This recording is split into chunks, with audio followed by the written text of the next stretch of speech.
According to government data, nearly 50 million Americans lack consistent access to food. Many depend on the charity of food banks. In tonight's In Depth, CBS's Manuel Bojorquez reports federal funding cuts are starving the food banks and those who depend on them of vital resources.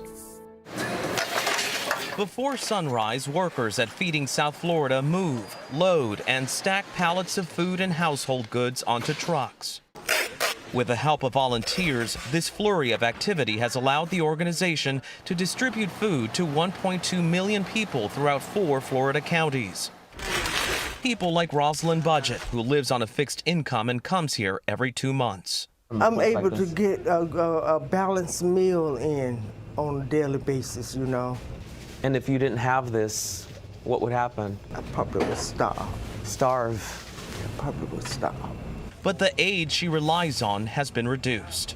The Department of Government Efficiency cut funding for about $1 billion worth of USDA programs. For Feeding South Florida, the cuts amount to 40% of its $37 million annual budget. You're already seeing empty shelves, essentially. We've been seeing empty racks since February. These cuts have really made an impact, not just on our ability to serve, but on the family's ability to thrive in South Florida and across the country. Paco Velez is CEO of Feeding South Florida.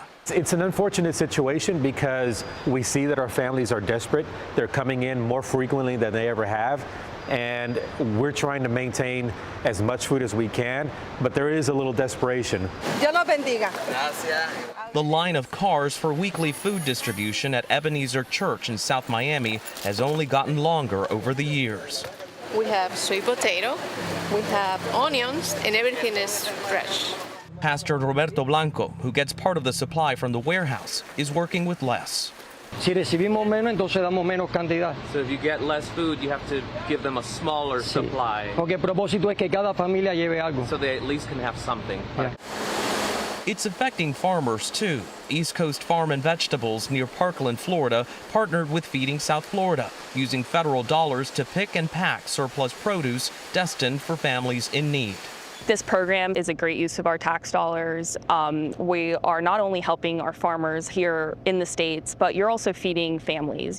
Without the funds to process the produce, farmers are hoping crops won't go to waste. We know that the end goal is to feed people, and we need to work towards that goal. The goal of reaching those most in need. Manuel Bojorquez, CBS News, Miami.